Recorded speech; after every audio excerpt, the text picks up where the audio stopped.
Good evening, everyone, and welcome to the virtual public informational meeting for state project number 97-101, replacement of bridge number 5970 in the town of Norfolk. My name is Mark Burns, and I'm the program manager for the local bridge program, and we welcome you to the live event. You can also reach us through email at dot.flbp@ct.gov, by phone at 860-594-2020, which is a monitored voicemail line. And we also encourage you to visit the project webpage at portal.ct.gov/DOT Norfolk 97-101. In order to use closed captioning and subtitles in Zoom, there's a button below that says Show Captions. You can click the speaking language and select the language you would like from the list shown. Closed captioning, including non-English translation options, will be available on YouTube after the event. For the general overview of the meeting tonight, we'll have some housekeeping, followed by a formal presentation of the design, which will explain the existing conditions and define the purpose and need, as well as our proposed recommendations. Following that, there'll be a live question and answer session. I'll now read this slide on Title VI, Civil Rights. No person shall, on the basis of race, color, or national origin, be excluded from participation or subject to discrimination in development of this project.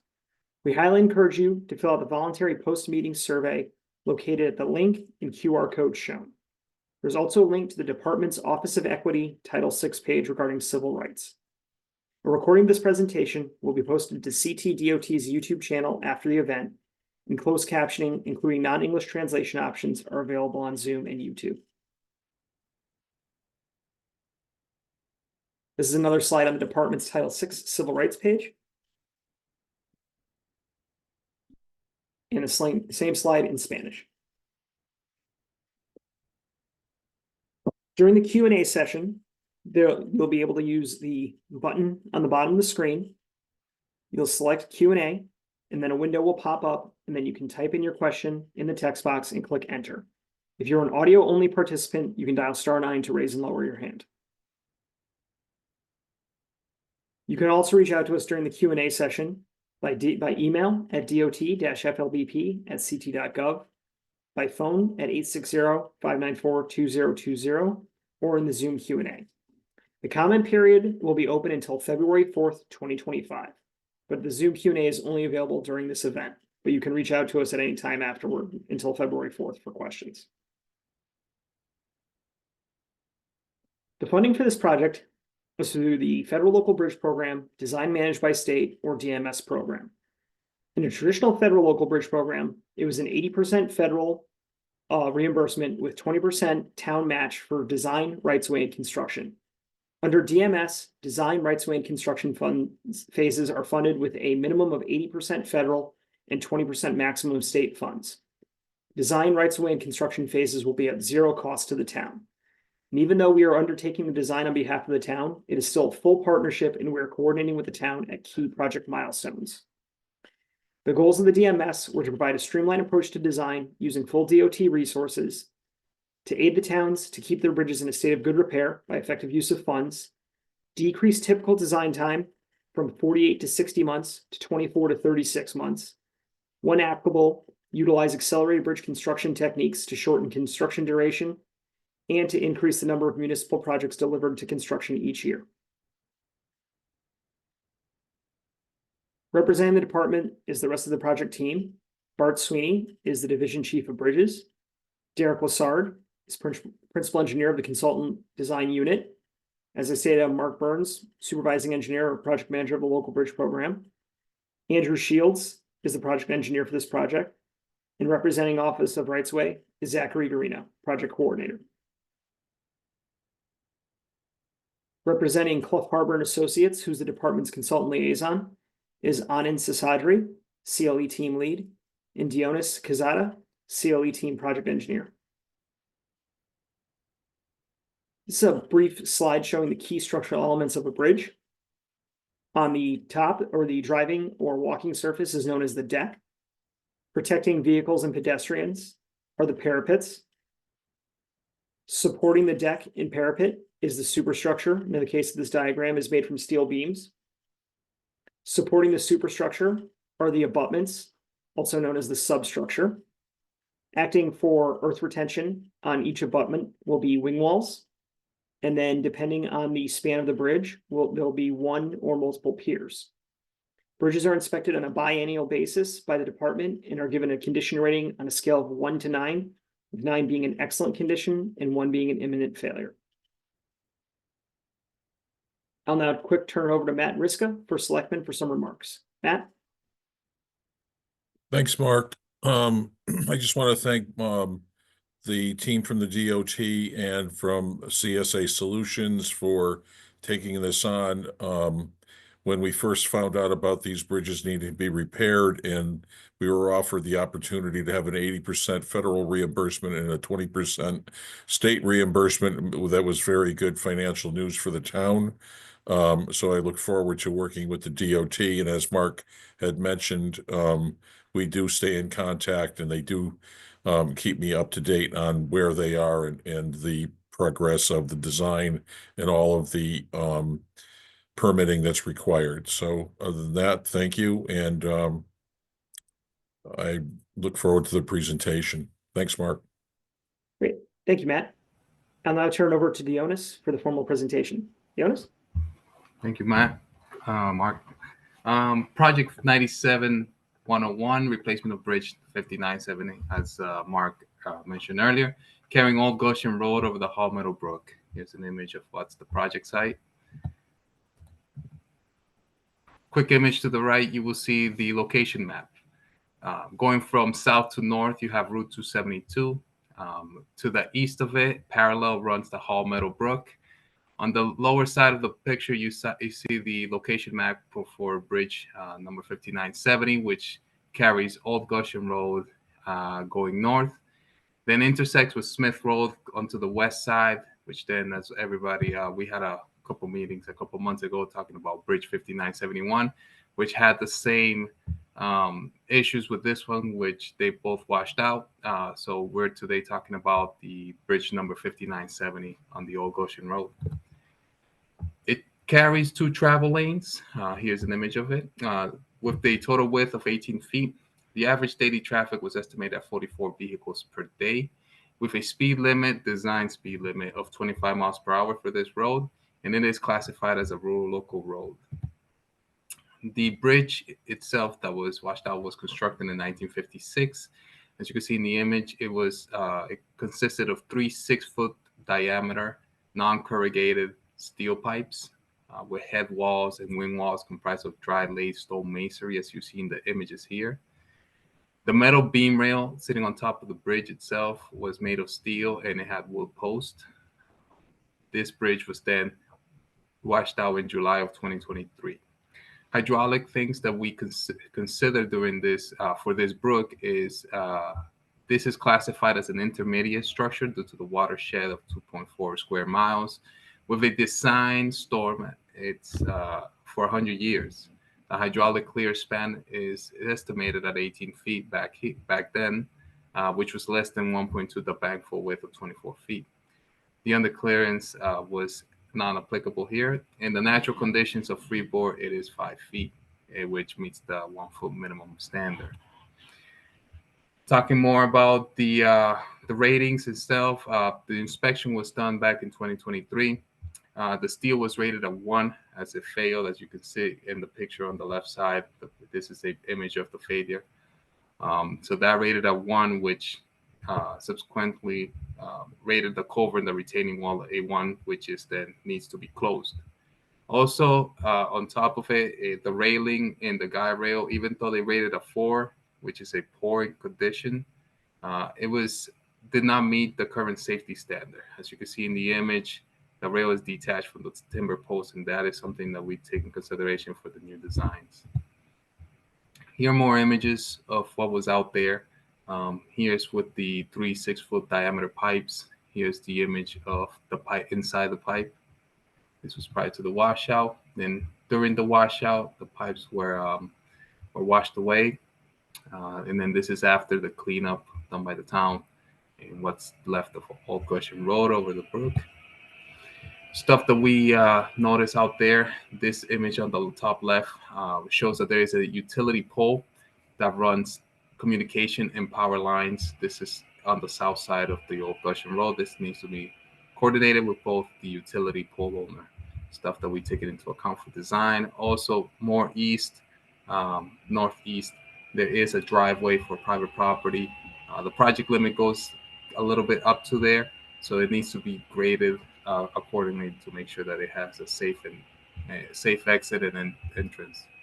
On the other side, west side, more closer to Route 272, there is a drainage pipe about 48 inches that was actually impacted as well during the storm, but it did not wash out completely.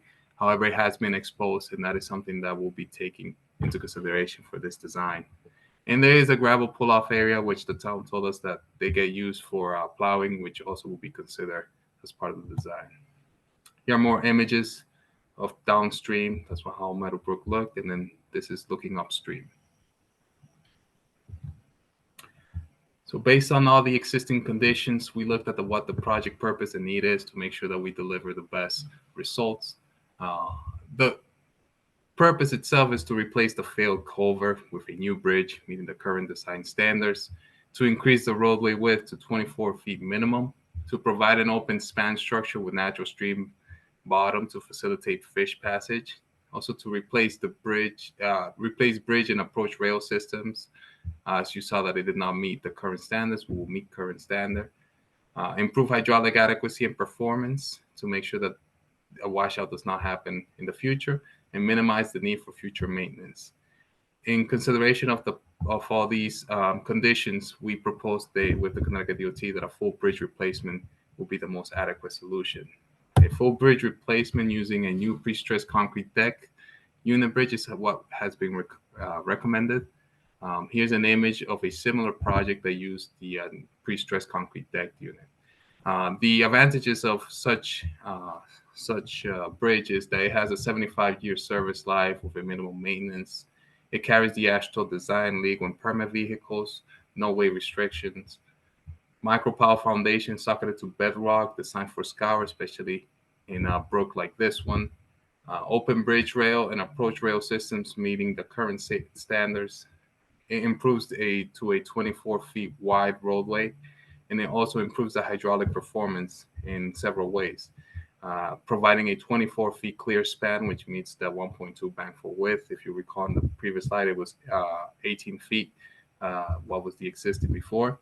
It passes the 100-year storm with 3.5 feet under clearance. That is above the 1 foot minimum standard. The freeboard to 5.3, and which also over the 1 foot minimum standard. And there's no change in backwater elevation compared to natural conditions. I will talk more about that in another slide that explains a little bit of what that is. There's also some improvements on the aesthetics of the bridge. These are the end blocks, and that's going to be, simulating stones up to the town's choice. Whatever they design is preferred. Also, the bridge rail in this bridge, they decided to do black. We can paint to the town's choice of color that they would like. And also, these are the wing walls, also simulating stones, all the part that is exposed. Okay, so here's a cross section of the bridge that's being proposed. What is the pre-stressed concrete deck unit and what we envision that will be placed here? It will have a 25-foot curb to curb, so two 12-foot travel lanes will carry vehicles no problem, and it will have a margin of about a foot. It's going to be having a 3-inch HMA, so an asphalt right on top of the 6-inch minimum cast in place concrete deck, which then sits on top of the 1 foot 3-inch pre-stressed concrete deck unit. That's hence the name of the bridge itself, which is compiled of concrete deck units that then carry the whole bridge itself. On the inside, the parapets, in this case, they are just 3-tube curb mounted bridge rail to protect vehicles from traveling safety and going overboard. Here's a plan view. Again, the orange is the bridge, which we just discussed in the previous slide.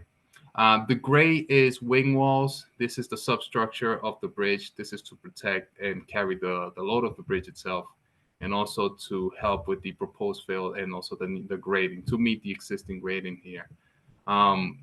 Stuff I want to point out in yellow, you see Old Goshen Road. This will be existing with the same horizontal alignment. In pink, you will find the proposed approach guide rail to protect vehicles from going onto the slopes. There is the Meadow Brook, which carries the flow from north to south. We will have a 24 feet clear span. As you see, that's all the passage of the brook itself. The length of the bridge will be 29'6". However, the water will have a 24 feet clear span. On the left side, a little bit more to the west, the pictures about the drainage pipe that we showed that has been exposed, that's also going to be replaced on this project. It does carry an intermittent water course. That will also be part of this construction. There will be some proposed fill grading to just make sure that everything chives with existing grade and the proposed. Also, I want to touch upon the town right away, which is colored in red. We will touch more upon that later on in another slide. Here's the bridge itself. Like I mentioned, it's about 29 feet 6 inches. The bridge in orange. It will have end blocks. That's what attaches the guide rail to the tube, 3-tube mounted curb rail system that's on the bridge. The bridge itself sits on top of the abutment and the wing wall that is simulating stone masonry on exposed concrete surfaces, as you can see here. All that is then supported on micropile, which are socketed to bedrock. We did some borings here, and we found that the bedrock was at elevation 1132 feet. So that's all being accounted for. That will support the bridge.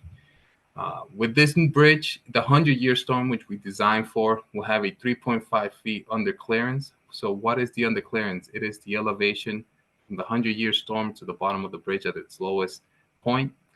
It will have a 5.3 feet of freeboard. That is the top of the 100-year to the lowest point of the roadway. And it will have 0 feet of backwater. So there's no change in difference on the upstream of the water. Also, want to point out that the 500-year storm still undergoes underneath the bridge. So for occasions like the July 2023 flood that happened, it should flow underneath the bridge with no problem. Here's an image of the project limits. This is how far the project will go. On the west side, you have Route 272. We will be merging the grades and making sure that new asphalt gets pointed right at the adjacent of that road. On the northern side or the right side of your screen, there is a driveway that's going to be the limit. The grading will be done accordingly to make sure that it's safe for both the driveway and the roadway itself. Want to point out it's about 290 feet of project limits. That's about the whole project itself. It will maintain the horizontal alignment that's existing. We will try to minimize the impacts to adjacent property. That's what this design does. And approach guide rails will meet the standards, which we talked that the previous one did not meet. And there will be no catch basins here. We have recommended a sheet flow drainage, which is more natural and more easier to do. Here's this is kind of an exaggerated of what the elevation changes are of the roadway. The green are kind of the proposed fill, and yellow is the roadway, the top of the roadway. This is just about at its max point. It's about 3 inches of fill compared to what the existing roadway is. So the profile of the roadway would not change much compared to what's existing. During construction, we propose that a detour be used. It's no strangers to the residents here. There's already a detour. So the 2.6 miles using Route 272, Brewery Road, and then Old Goshen Road is recommended for all the residents. However, if Smith Road that's placed on there before this bridge goes into construction, then there will be a 1.3 mile detour using that road. However, this will be done for one season construction, which is about 8 months, that's what it's being recommended to use the detour for that long period of time. Environmental impacts. There are three clearing along the roadway, temporary and permanent wetland and water course impacts, just because the construction needs to be there. Bridge located in a FEMA flood zone A, so all the permits are anticipated for that. The bridge is located within an NDDB area, and the bridge is now located within an aquifer protection area, so that's a good thing. No historical impacts are anticipated, and the anticipated permits consist of the Town of Norfolk Inland Wetland Permits, CTD Flood Management Certification, and USA Army Corps of Engineers. There are utility impacts. We're already coordinating with the utility pole owners to make sure that there is service along for the residents during that whole construction and prior to construction. As I mentioned before, here's the right-of-way impacts. The red line shows the town right-of-way, the Town of Norfolk. There will be some permanent take. They are color in orange. The permanent takes here from those adjacent property. That's for maintenance and also for construction of the substructure, which here is the wing wall that flares out the grading from the roadway onto the brook, just to assist with that. There is going to be temporary construction easement. So this is just during the 8 months of construction. There's just going to be some easement to allow the contractor to get in there and do the work as needed. I'll pass it on to Zach. Yep, thanks, Dionis. Again, my name is Zach Carino. I'm a project coordinator with the Department's Division of Rights-of-Way. Our office is responsible for acquiring the property rights needed for transportation projects. As was mentioned in the presentation, this project will require the acquisition of property rights, so I'd like to give a brief overview of our acquisition process. Before I begin, I'd like to mention that specific impacts are still being finalized and they may change as the design progresses, and that any required property rights will be acquired in accordance with Connecticut General Statutes, sections 13A73 and 13A98E, as well as the Uniform Act. You can go ahead and change the slide. So the right-of-way acquisition process begins once the design has progressed to a development milestone and all the impacts have been determined. At this point, each affected property owner will receive a formal letter of intent to acquire from our office, along with a property map, which depicts the exact property rights to be acquired. And on the screen here is an example of a property map that an owner may receive. It's going to show the existing conditions as well as the proposed improvements and what's to be required. So next, our office will determine the fair market value of those property rights which were depicted on the map and use it to establish an offer of just compensation. That offer will be sent out to the property owner in writing, and a right-of-way agent will be available to meet with the property owner and explain the project, go over the specific impacts to their property, and explain how the state arrived at its offer. The property owner will be given a reasonable amount of time, typically 30 days, to consider the state's offer and enter into negotiations. When an agreement is reached, the department will prepare all the necessary paperwork to record the deed and property map on the town land records. However, if agreement cannot be reached, in order to keep on schedule, the department may acquire the necessary property rights to its power of eminent domain. In that event, the state files a notice of condemnation in the Superior Court along with a monetary deposit in the amount of the state's offer. The owner would have 6 months from that date to file an appeal if they felt that the state's offer was inadequate. Whether or not the owner chooses to appeal, the money deposited in the court is available to be withdrawn by the owner. And it's important to note the state only acquires property rights that are needed for the specific project. If there are any questions regarding the right-of-way acquisition process, I can answer them after the presentation in the Q&A. With that, I'm going to hand it back over to Dionis. Thank you. Thank you, Zach. Wrapping up the project, the schedule is anticipated to start the construction in fall of 2026, but more likely in spring of 2027. From there, it will be an approximate 8 months of duration of construction. That does not include any winter shutdown or any winter months. Construction cost is anticipated to be around $3.46 million, using 80% federal funds and 20% state funds. The cost and schedule are preliminary and are subject to change. Pass it on to Mark and Andrew. Thank you very much for the presentation, Dionis and Zachary and Mark. So at this time in the presentation, I would like to open it up to Q&A. So you can reach out to us at dot-flbp@ct.gov. Our phone line is open to leave a message at 860-594-2020. You are allowed to submit questions on Zoom using the question and answer feature, and we will answer those live. And you are also welcome to find further information at http://portal.ct.gov/DOT Norfolk 97-101. We have one question here. Will there be a point where I can't enter and exit my driveway? This is from the Clevin family.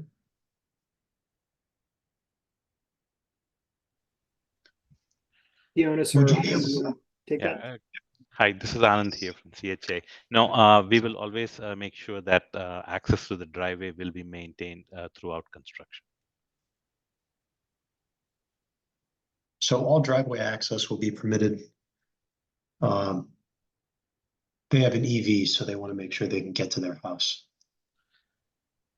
Yeah, sure. All That's right. good to know, and we'll make sure that we have that as we develop our final plans and specs. We'll make sure that that's covered.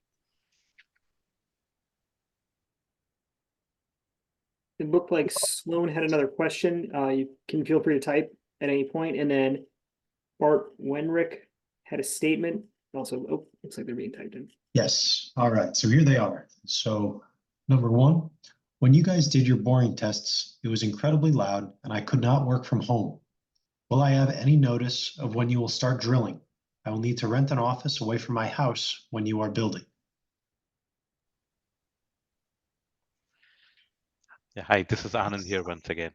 Yes, so before the actual start of construction, I'm sure all the abutters will be provided a notice as to when construction will start. And then related to the noise level itself, the contractor is supposed to follow Form 818 specifications, and there are certain decibel levels that he will be restricted to. There'll also be a full-time inspector during the project, and if the noise levels sort of exceed that threshold, he will sort of work with the contractor to reduce it. But basically, to answer your question, yes, you will have adequate notice as to when construction will start for this project.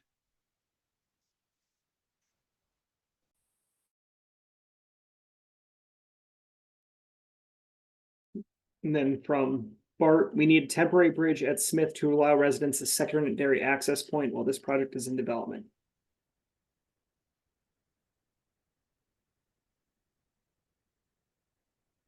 Matt, would you like to share your progress so far with working with Cardinal? Sure. Sorry about that.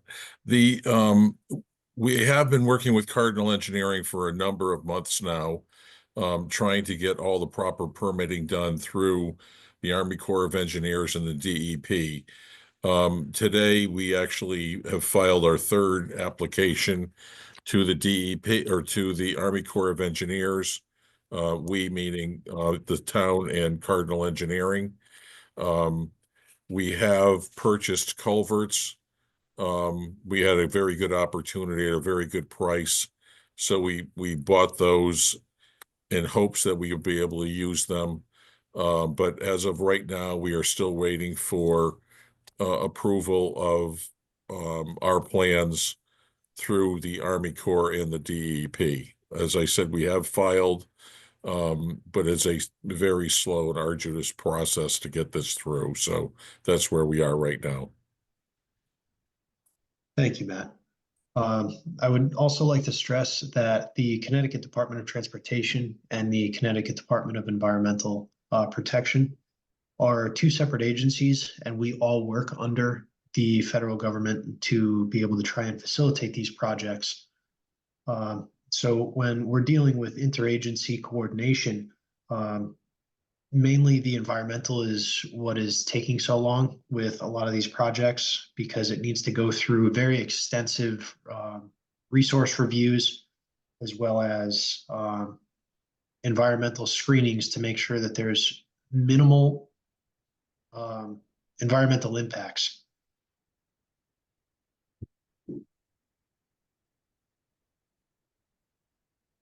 We have another comment.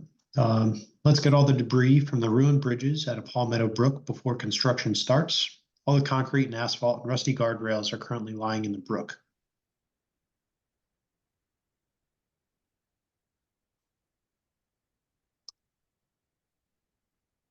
So that will absolutely be taken care of. A lot of times we need to, unfortunately, sit and assess the situation. And I know you, the residents of Norfolk, have been very patient with how things have been. But when it comes to the environmental assessments, the more we touch before we can adequately check out the damage and apply for the correct permits to be able to perform the correct remediations in a legal manner, the more damage we do. And the more we actually get hammered with fines if we start doing work before we are granted permission to do so by the federal government. We have another question. What can we do to push this through the Army Corps, etc.? This is a safety issue for the residents. If this is in direct regard to the current project we're discussing, the department is doing everything we can to expedite the design process. We basically we initiated survey in January of last year, and it had been going through the design process. We have a designer on board to complete final design. So it's our intent to move as quickly as possible. Additionally, the Army Corps and DEEP have different levels of permitting. And if we don't meet certain requirements, it requires a more restrictive permit. It is our intent to avoid that more restrictive permit as well. So that way, this is an easier avenue to get it approved. To get more technical, one of the big reasons that you are getting a holdup on Smith Road is because the style of bridge. Okay. To answer your question, Colleen, on that, the style of bridge you're looking at is a pipe culvert. And none of the requirements are being met for DEP or for Army Corps to meet the less restrictive permit. It doesn't meet the 1.2 times bank full width, storm elevations, things of that nature. So they want a stronger purview on the permit. And that's why it's getting harder to push through. And the difference between the SV self-verification permit and the PCN pre-construction notification permit is hundreds of pages of documentation. Mm-hmm. The self-verification permit is relatively straightforward. You have to tell them what you want to do in very light terms, and it's more a check, check, check, green light. But then when we go to a PCN permit, every single blade of grass is scrutinized, all in the name of environmental protection. And it's just one of the evils that we got to work with to make sure that we aren't harming the environment while we are trying to restore the roadway to Old Goshen Road.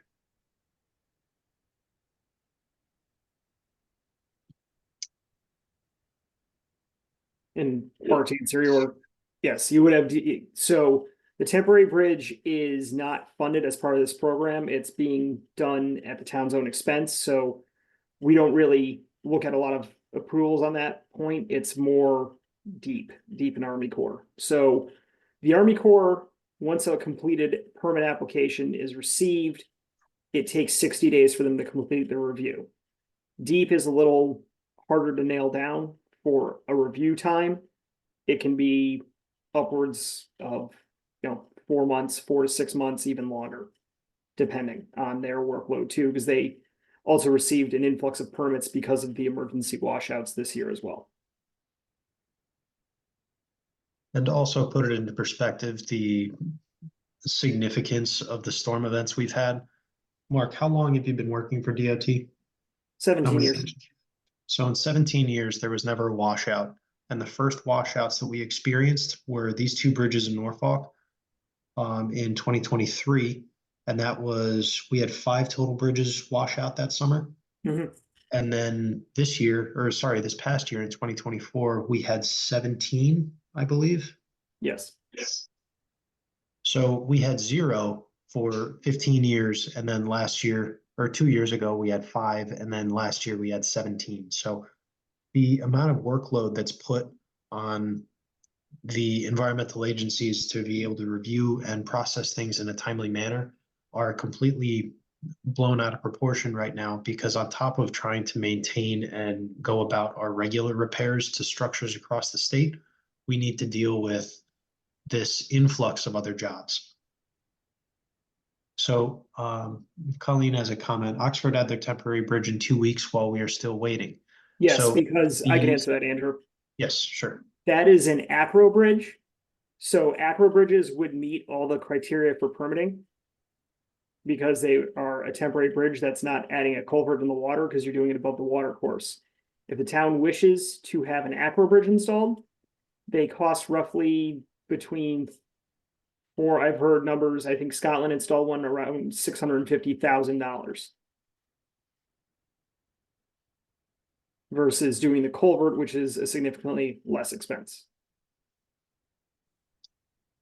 Plus, during the Oxford washouts, if you want to focus directly on that town, the roads that received acro bridges were on state routes, and the road in question, Old Goshen as well as Smith, are local roads. So the demand, although is still very important, the amount of cars that travel on or used to travel on Old Goshen and Smith Road is significantly decreased from a major state arterial road. And during all those floods, the municipalities that got temporary structures installed, they were only on state routes. All of the local roads needed to wait their turn.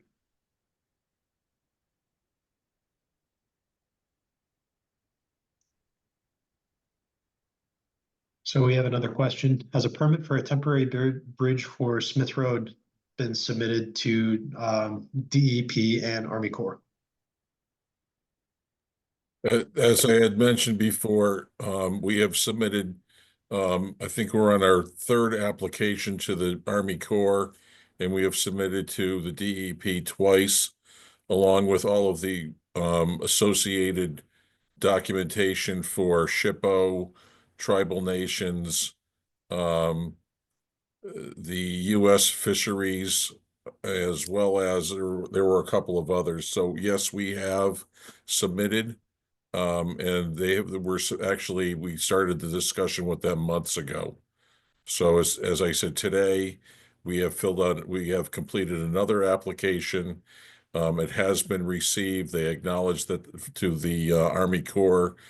They acknowledged that they received it. We're in a holding pattern with them, and as a couple of other people have mentioned, dealing with the DEP is completely different than dealing with the Army Corps. So we have not heard back from the DEP yet, but we're still working on it.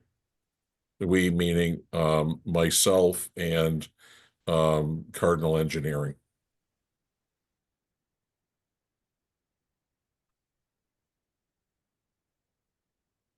Thank you, Matt. Again, we sincerely sympathize with the residents of Norfolk, because this is a worst case scenario in that what the town as well as the state can afford to provide for temporary measures are still just getting hammered when it comes to permitting. And unfortunately, it's out of our hands and in environmental review's hands, to where we unfortunately just have to sit and wait. And we understand that this is a significant issue and a massive inconvenience.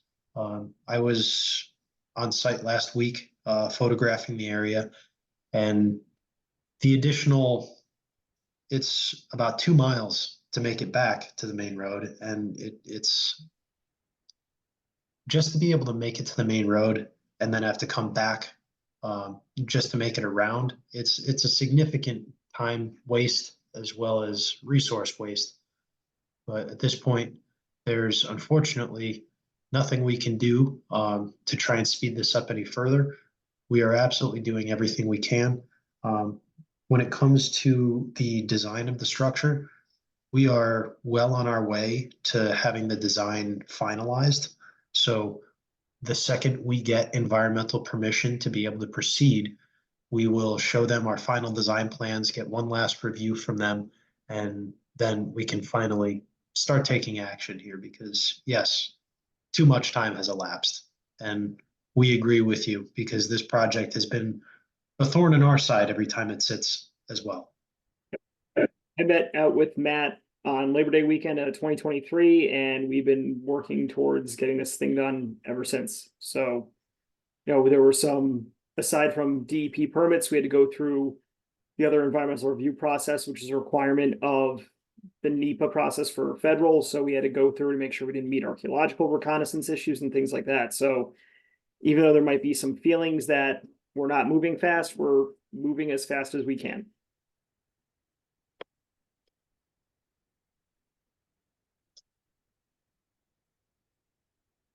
And once we complete this process, we can complete our environmental review process and have our designer on board to keep moving along with FD.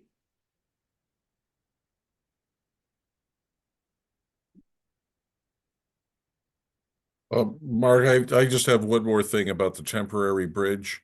And I'd like to thank the team at or CHA Solutions because Anand had shared a lot of the information that he had already collected, he and the team had already collected that I could use to submit applications to the DEP and the Army Corps. So we are working together on all of these, and we're trying to utilize as much resources as we can between all of the, everybody involved. So.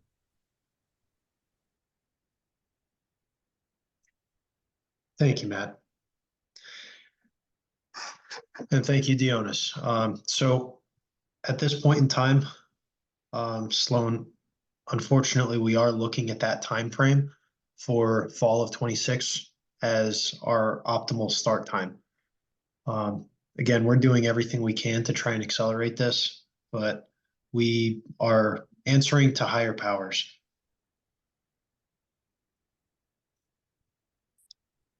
And Sue added in that it's not the inconvenience that's the issue, it's the delay in the emergency response from our fire and ambulance departments. The town has done its best to maintain the road in a safe condition, but it cannot remove that potentially life-threatening delay, in which we absolutely understand.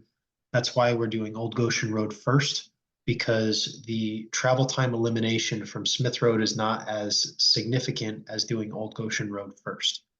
So there's a reason why we're attacking it in that order. And we're going to keep chipping away as best we can and being at the service of our environmental regulators whenever they need us and whenever they can, or whenever they have questions or clarifications, we answer them within, it's not a matter of days, it's a matter of hours that we get back to them in order to try and help with project hold up here. Bart has a comment. Thanks for the clarification, Matt. Making another point, the residents along Old Goshen and Smith have a safety issue. I'm sure everyone is aware of the butternut fire. During that fire, there were two fires that occurred just north of us that were extinguished. However, if we had ever had a fire at the top of Old Goshen, the residents south of Brewery would be stuck. This also doesn't account for emergency response time that could and has been affected by not having a secondary access point. Once the temporary road or temporary access bridge gets put in, that will be ahead of fall of 26. Correct, Mark? We have to look at the schedule and verify that, but we'll, as we progress further. The construction we'll for the actual project is looking for fall of 26 or spring of 27. Yeah. The temporary road bridge or temporary access bridge / culvert will be put in before that. Yeah, that's on its own path. Yep. So they are independent of one another. So at least relief, but not the final structure, will be placed prior to this schedule at this point in time.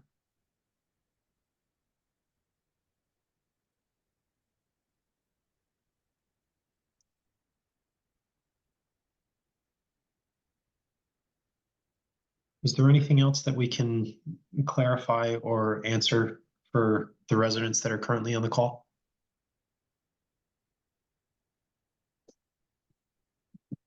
And I would just like to repeat that if another question or comment or concern arises in the time after this public informational meeting, the comment period is open through February 4th. So we have 2 weeks from today to be able to answer further questions, address design concerns, etc. Even if February 4th does pass, we are still able to clarify and answer questions, but it won't be associated with the public info meeting. We just ask that if you can kindly get us your questions, comments, concerns by February 4th, it would be greatly appreciated. When it comes to designing concerns and things more along that line, that's why we have the February 4th deadline. If it's just more concerns and maybe small things like, can the edge of my driveway get paved during this whole thing because it'll be affected, that kind of stuff, as it's a much smaller detail, will definitely be addressed further down the road. We have another question. So the temporary bridge in the fall of 26, the fall of 26 schedule for the start date is specifically regarding the permanent structure. The temporary bridge, we're hoping to have that installed prior to fall of 26. They are independent of one another and on their own timelines. The only reason why we can't give an accurate date on when we can install the temporary structure is simply because we are waiting for the pre-construction notification permit to go through and be accepted. And as I stated, the backlog in work is causing log jams in the workflow for the environmental regulators. And just to reiterate that the temporary bridge is under the direction of the town. The department is not involved with that. We're available in an advisory capacity for the temporary bridge. Correct. Thank you, Mark.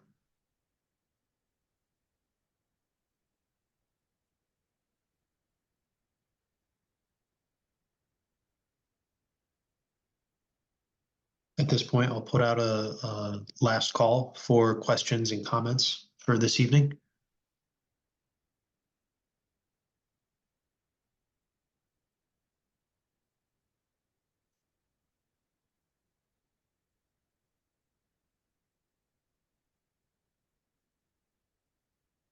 We have one more question. With the benefit of your experience, when would you anticipate approval for a temporary bridge, assuming the town approves the expenditure?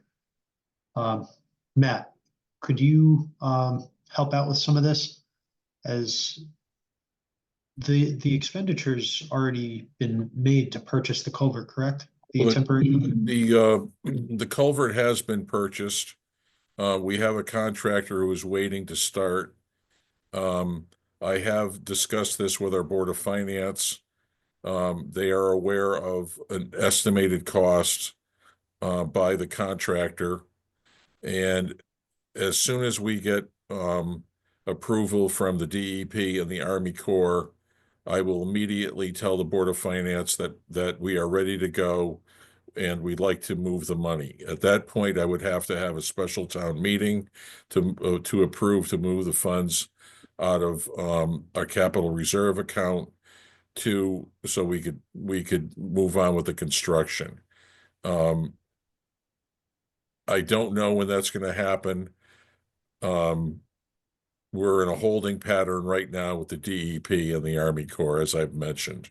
But the culvert, 3 culverts, they're 40 feet long. The plan is to put in 1 lane of roadway over Smith Road, so we can at least get access for everyone. I can't answer the question of when it's going to be right now. I don't know, but I have everything in place to move forward as soon as we get approval. And then from a permitting standpoint, again, our Army Corps' timeline is 60 days from a completed permit application. Deep, I would say conservative, like generally 8 months plus for a permit. That's what we see on our side.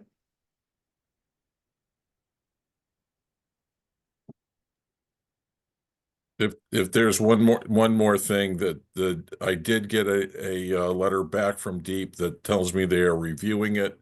Anand had talked about an NDDB, or Dionis had mentioned a NDDB report. It's for a diversified database of somebody can help me here, of plants and animals that could be on an endangered list.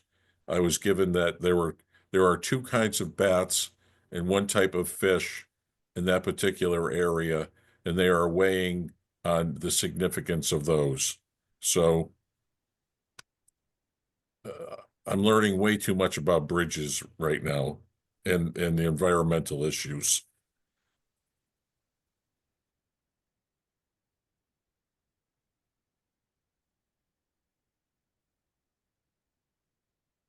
Thank you, Matt.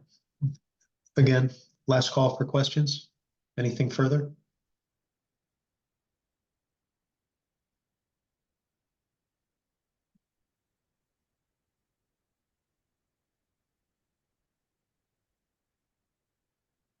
All right, with nothing showing at this time, we will close the question and answer session for the 97-101 Old Goshen Road Project Virtual Public Information Meeting. Thank you, everyone, for your time tonight. We understand your frustrations with the project. You can rest assured that the Connecticut Department of Transportation and the town of Norfolk, as well as Clough Harbor Associates, are all working diligently to do our best to try and bring you a product that will last way longer than the last structure. So with that being said, thank you for your time. Thank you for your interest in the project. And thank you for your concern as residents around the structure in question. Everyone have a good night, and hopefully we will get this done soon. Thank you.